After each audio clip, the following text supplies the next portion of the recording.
Hey, I'm Trey, and I have a new story for you. Life is all about choices. Every single day we make decisions that could jeopardize our lives.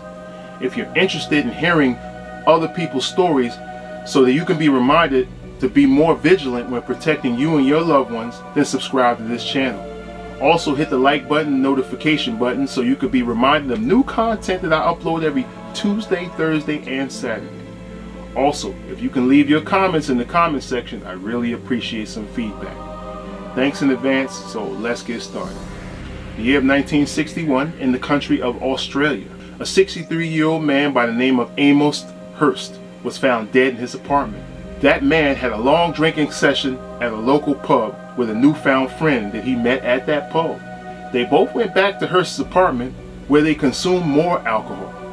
When Hurst became intoxicated, he had been strangled unconscious by that new friend. Hurst was so incapacitated from the alcohol that he had just consumed, he was unable to defend himself and gave no resistance to the killer whatsoever. Eventually he began to hemorrhage. Then the newfound friend punched, stomped, and kicked Amos about the face, killing him.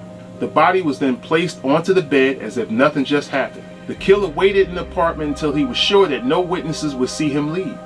Then he did just that. When the police arrived, it was labeled as accidental. How do you accidentally die in your bed?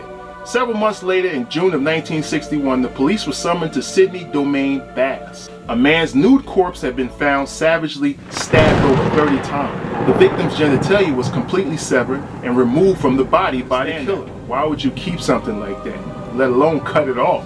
I guess you want what you want.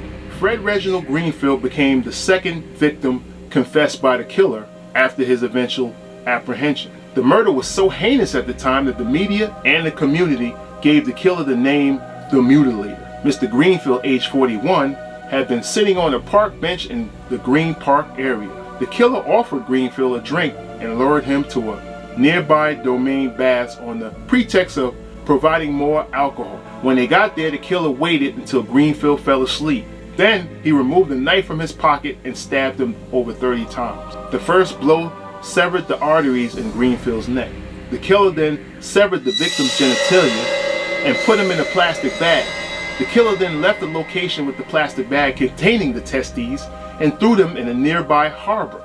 This is just madness. This dude was collecting testicles like he was collecting Pokemon action figures. The police could find no witnesses to the crime nor any motive. Several months later, the body of a man was found in a public toilet. The victim, who was identified as Ernest Cobbin, a 47-year-old male, was found by an unidentified man with his jugular vein cut open. An autopsy was done and it was discovered that the testes were removed. Wow, this guy was trying to get testes in every color and every flavor, I guess. The police confirmed that the testes were not at the murder scene and there were no witnesses nor leads to the killer. The killer, when he was eventually caught, admitted to placing the genitalia in the plastic bag with the knife he used, and then he took them from the scene.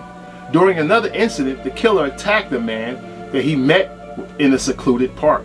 Several minutes later, that same man was found mortally wounded by another man walking with his wife and young daughter. Wow, how do you explain that to your young child? Like, close your eyes, sweetheart, it'll all be over soon. That victim was identified as Frank McLean. The family then fled to contact the police. While the family was gone, the actor had returned and finished the job by slicing off the victim's genitalia, placing it in a plastic bag, and he took it with him. Crazy. The killer was like, I can't stop now, I gotta collect the whole set. The police responded to the location and found no witnesses or leads. Several months later, Patrick Hackett, a thief and an alcoholic who was just released from prison, met a newfound friend while drinking at a saloon.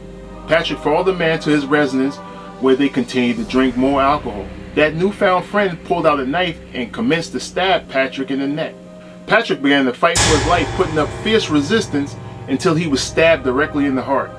That newfound friend cut off Patrick's genitalia and left the residence with them. Now, fearing for his own apprehension, he fled the country. The police found the body several days after decomposition rendered the identification difficult. The police assumed that the dead man was actually an entirely different person without verification of his identity. William McDonald was born in June of 1924 in the country of England. No youth or family dynamic was available, But at age 19, McDonald enlisted into the Army and was raped in an air raid shelter by one of his corporals. The experience traumatized him in regards to homosexuals for the rest of his life. He was then discharged from the Army in 1947. Then he migrated to Australia in 1955. William was the actual killer hiding in New Zealand. William returned to Australia to commit another murder when he felt he wasn't being sought after by the authorities. An old ex-friend of William's by the name of McCarthy saw him alive and well walking past one day in the public. McCarthy notified the police and the local news. The body was correctly identified and a manhunt was set for William. William was eventually apprehended and he confessed to all the murders. He was subsequently charged, went to trial, and found guilty. Well, I hope you enjoyed this story.